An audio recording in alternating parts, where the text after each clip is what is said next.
Apa kabar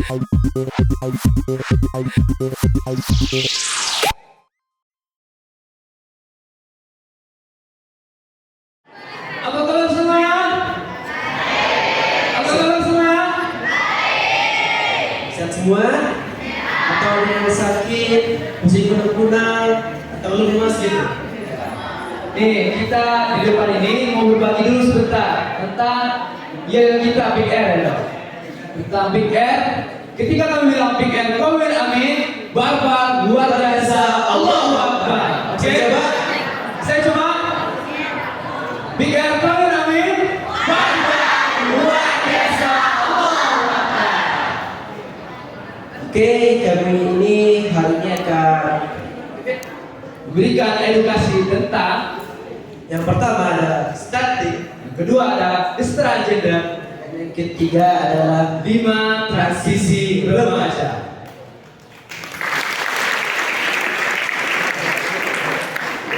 Nih, sebelum kami mulai siapa dulu nih? Kalian boleh request siapa dulu yang mau mulai?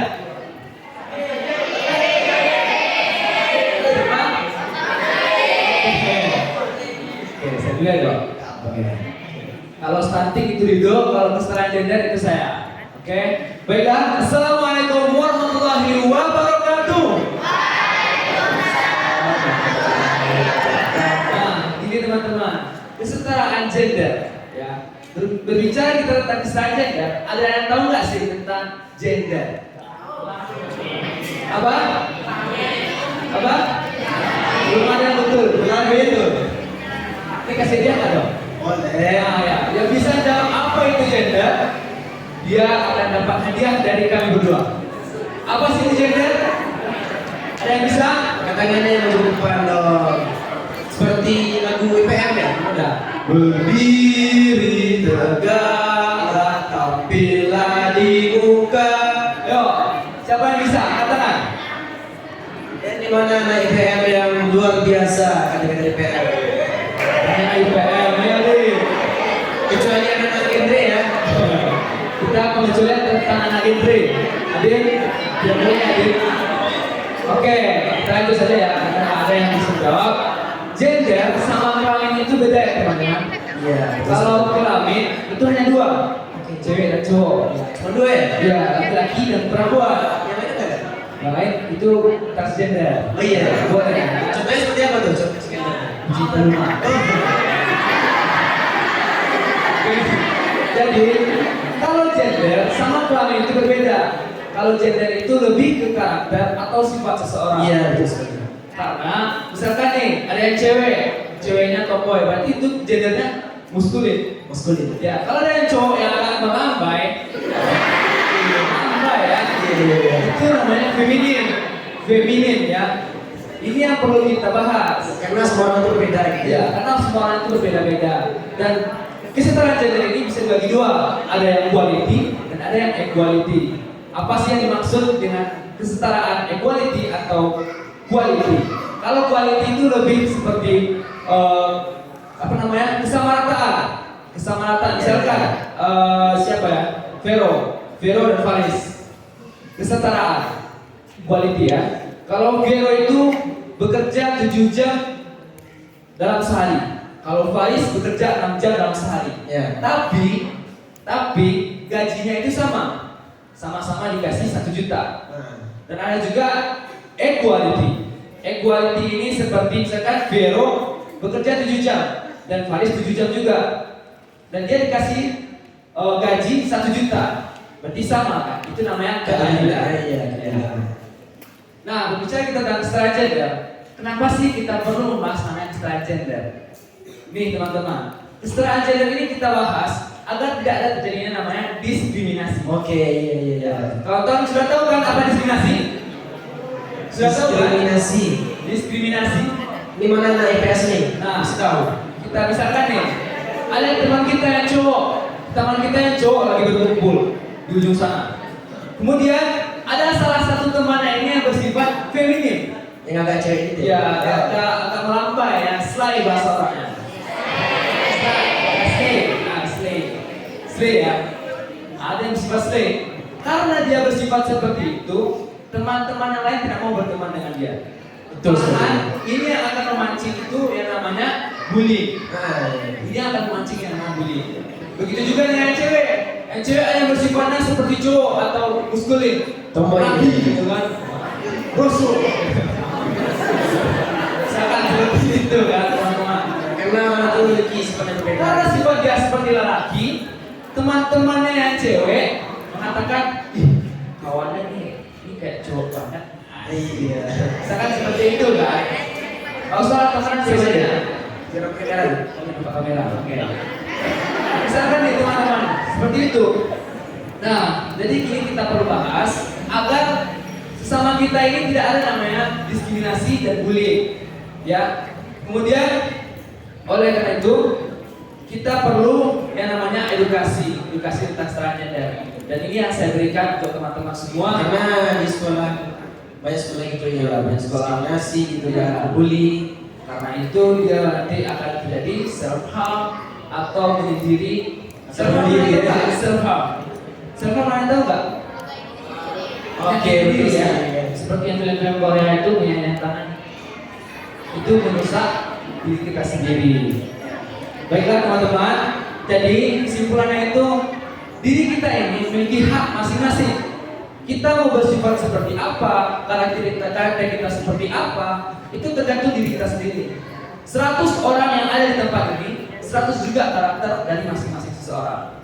Jadi kita tidak perlu mengganggu hak orang lain, ya itu hak orang lain. Dia bersifat seperti muskulin yang cewek, yang cowok bersifat feminin, selagi dia tidak terkontaminasi dengan namanya LGBT. Oke. Sekian dari saya. Selanjutnya ada materi tentang statik dari teman saya Ridho Al-Farabi. Oke, terima kasih Sabit. Jadi teman-teman semuanya, pada kali ini saya ingin menyampaikan edukasi tentang stunting. Jadi kemarin itu yang tanya tuh, Bang Ridho, stunting itu apa sih? Perlu nggak materi kita ngomong? Karena kan kita belum menikah gitu kan, belum punya anak gitu. Terus saya jawab gitu kan, ya penting dong gitu. Karena stunting ini adalah sebuah penyakit yang menyerang kepada anak-anak bayi gitu. Sistem pertumbuhan gitu. Iya. Jadi stunting itu adalah kekurangan gizi kronis terhadap anak bayi pada pasca hari kelahirannya. Jadi ciri stunting itu seperti ini nih. Desi, bentar. Apa ini? Kasih baju. Enggak, ini contoh ya, Bukan si stunting nih ya teman-teman. Jadi stunting itu teman-teman semuanya seperti tahu gitu kan. Stunting itu memiliki ciri-ciri badan yang pendek daripada teman sebaya gitu. Bukan berarti kami bilang dia ini stunting ya. Jadi disebutkan stunting itu pasti orangnya pendek. Tapi belum tentu orang yang pendek itu stunting. Karena stunting itu menyerang pada pertumbuhan dan perkembangan anak gitu. Ya. Pada si ini dia pintar gitu kan, masuk ini kan seleksi gitu. Pasti orang pintar karena orang kita itu nggak stunting gitu. Tapi namanya stunting pasti pendek. Oke, terima kasih Om. Kalau kamu berarti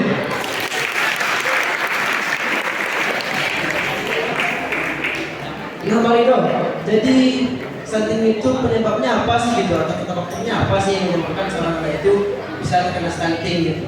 Jadi teman-teman semuanya, yang pertama tentunya jika anak terkena stunting penyebabnya adalah kekurangan gizi gitu. Jadi kalau ada yang lihat anak-anak bayi gitu kan pendek gitu kan pada bayinya, berarti itu kena stunting karena kekurangan gizi gitu. Terus yang kedua, kurangnya finansial gitu. Pada saat kita menikah, berkeluarga, punya anak, kan di dunia ini tak semua orang kaya gitu kan, tak semua orang yang cukup finansialnya. Ada yang kekurangan gitu kan, makanya pada saat seorang ibu hamil gitu kan, dia tidak memberi gizi pada janinnya.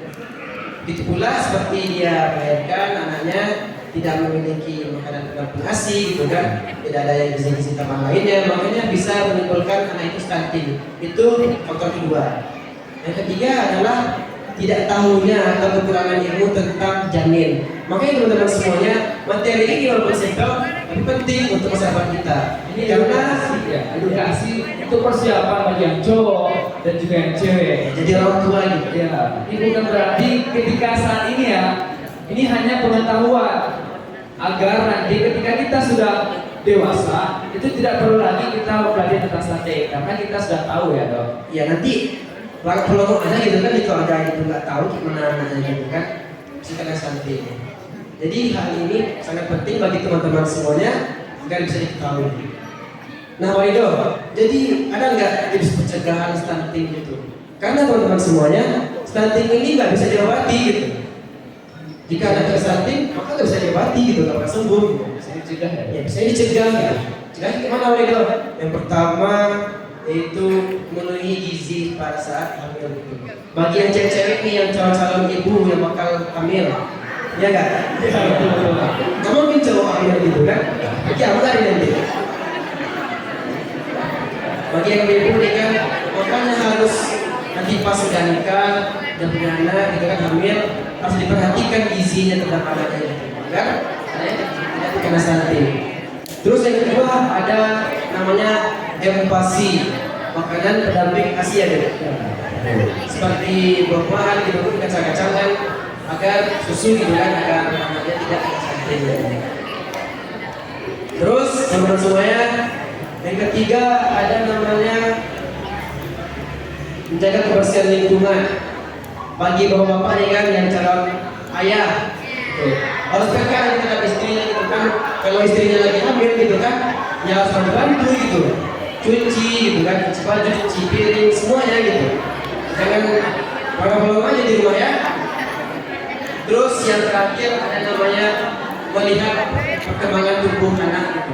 Ya, Pada saat anak sudah lahir harus dipantau gitu kan, apakah anak kita kena stunting atau penuhi asinya gitu. Kita harus bawa ke rumah sakit terus ya dok. Dicek terus ke dokter. Gitu. Kita teman semuanya Seperti ini dok. Nah teman-teman, ini kita bahas karena Indonesia seperti tema kita ya, remaja cerdas menuju Indonesia emas di tahun 2045. Kenapa? Karena target Indonesia tahun 2045 itu kita termasuk negara maju nomor 4 di dunia. Oke, dan ini tergantung kepada remaja sekarang. Kenapa? Kenapa orang itu berharap kepada remaja sekarang? Karena Indonesia di tahun depan atau di masa depan itu kita yang akan memimpin. iya, makanya kalau kita nggak tahu tentang stunting gitu kan nanti generasi berikutnya akan hancur Indonesia Iya kita kan, kan. betul. Target kita tidak tercapai ya dok. Iya. Lagian kota Parangpanjang tahun atau 2 tahun ke depan itu target kota Parangpanjang itu adalah 0% stunting. Iya. Jadi kesimpulannya teman-teman semuanya, kita sebagai remaja gitu kan, warisan bangsa harus bisa gitu kan mengetahui semua tentang peremajaan, karena pada saat remaja ini kayak labil gitu kan kita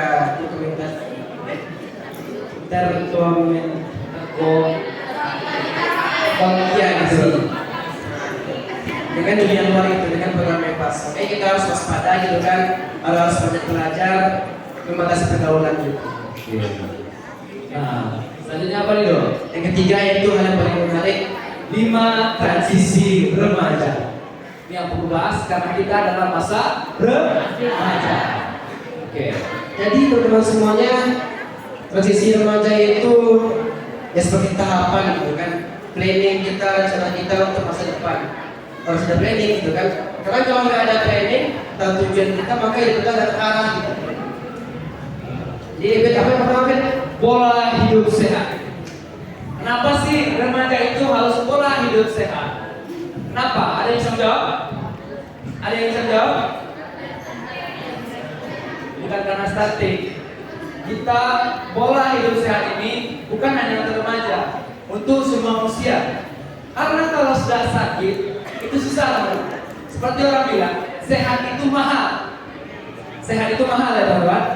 Ya. Sehat itu mahal. Ketika kita kena kanker atau ketika kita kena penyakit, berobat itu mahal. Seperti cuci darah misalkan ya dok.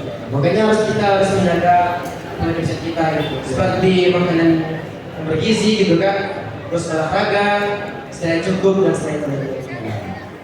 Kemudian yang nomor 2 apa dong? Yaitu melanjutkan pendidikan. Setelah kita MA ya kan MTS, setelah kita tamat, ya kita harus melanjutkan pendidikan gitu, ke jenjang yang lebih tinggi. Karena untuk mencapai value kita. Karena kalau kita nggak berpendidikan gitu kan, orang mandangnya ini udah sarjana belum apa enggak gitu. Pasti orang melihat sarjana gitu ya. Kita orang yang terpandang itu adalah orang yang berpikiran kritis.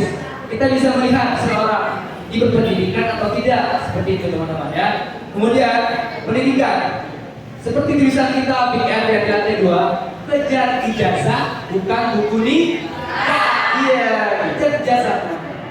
Karena ijazah ini penting buat pekerjaan. Sesuai transisi remaja yang ketiga apa dong? Yang ketiga yaitu pekerjaan. Setelah kita berpendidikan gitu kan, kita mencari pekerjaan untuk finansial. Nanti kalau mau nikah modalnya apa? Mau daun? Mungkin. laki-laki ini kan lebih penting gitu, harus kerja gitu. Karena nanti kalau nggak kerja, nggak bakal mau mertuanya nerima gitu. Serius? Ya. Makanya cinta tuh gitu kan kalau ada uang. Karena uang adalah segalanya, iya ya. Atau segalanya butuh uang. Segalanya butuh uang. Butuh uang. Bisa udah cinta doang, makanya cinta doang. Nanti kita punya sawah, ladang lado. Nggak mungkin kan cabai dikasih sama anak. Nanti anaknya mau nyusu nggak ada, kita kasih cabai giling. Mungkin kan? Cabai. Mustahil gitu teman-teman. Kemudian yang kelima bro, lupa dulu. Yang kelima adalah berkeluarga atau menikah. Siapa sih yang nggak mau nikah sekarang? Siapa sih yang nggak mau nikah? Coba angkat tangan. Ada yang nggak mau nikah? Boleh bilang yang nggak mau nikah. Agak lain ya dong. Kalau nggak mau nikah. Oke, bisa diam. Oke. Karena setelah kita Pendidikan ya, bekerja, kita harus berkeluarga gitu agar melahirkan generasi yang berikutnya gitu. Ya. Karena kalau nggak nikah ya tamat itu aja kan, Ada penerus kita. Iya. Oke. Terus yang terakhir ada apa? Yang terakhir adalah terjun ke masyarakat atau Iya. ya, hidup bermasyarakat. Karena kita adalah makhluk sosial. Karena kita makhluk sosial, kita butuh yang namanya orang lain. Jadi manusia adalah makhluk sosial kan, makhluk sosial. Setelah kita melewati semua transisi, saatnya kita untuk tampil di masyarakat.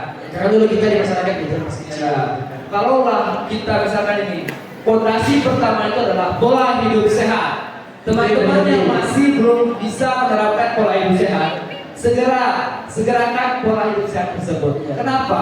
Karena kalau sudah fondasi yang sudah diserang, empat-empatnya tidak akan bisa berjalan. Karena kalau nggak sehat, nggak bisa ada pendidikan gitu kan, nggak bisa bekerja, nggak bisa nikah gitu kan. Apalagi kalau udah sakit, mati dia loh. Iya, game over Ya gitu. Jadi teman-teman semua, ini kami sampaikan sekali lagi. Target Indonesia itu adalah Indonesia Emas 2045. Itu bonus demografi ya. Bonus demografi. Di mana apa tuh coba bonus demografi jelaskan teman-teman. Bonus demografi itu yaitu ketika Indonesia memiliki usia produktif lebih banyak daripada usia yang non produktif itu. Jadi lebih banyak remaja-remaja yang produktif itu kan yang bisa menjaga bangsa daripada yang enggak. Jadi hanya itu yang edukasi yang kami dapat berikan untuk teman-teman sekalian. Mungkin hanya ini yang bisa kami sampaikan. Ada pesannya untuk semuanya. Ada pesan gitu. Oh, ada pesan. Silakan dok.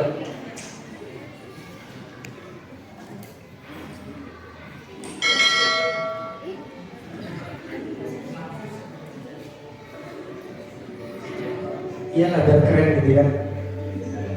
Baik, pesan ini saya sampaikan untuk kepada kamu yang sedang berjuang. Saya ingin bilang bahwasanya semua orang memiliki hak untuk sukses, untuk menang. Tapi tidak semua orang ingin memperjuangkan haknya untuk sukses. Kamu adalah seorang pemenang. Dan kamu lahir sebagai seorang pemenang. Dan kamu akan meninggalkan dunia ini sebagai seorang pemenang. Jadi, yakinlah kepada dirimu sendiri bahwa kamu bisa. Apapun yang kamu yakini sekarang, maka itulah yang akan terjadi. Bukan karena hal mudah, maka kamu bisa. Tapi karena kamu bisa, maka hal tersebut menjadi mudah. Bukan karena hari ini indah, maka kamu bahagia. Tapi karena kamu bahagia, maka hari ini akan terasa lebih indah. Apapun yang kamu lakukan hari ini akan menentukan masa depan kita. Gak ada mimpi yang gagal, tapi hanya ada mimpi yang tertunda. Jika kamu merasa mimpi kamu gagal, maka yakinlah pada dirimu sendiri bahwasanya akan ada mimpi-mimpi yang lebih baik yang akan muncul dari hidupmu. Do whatever you want and make you happy.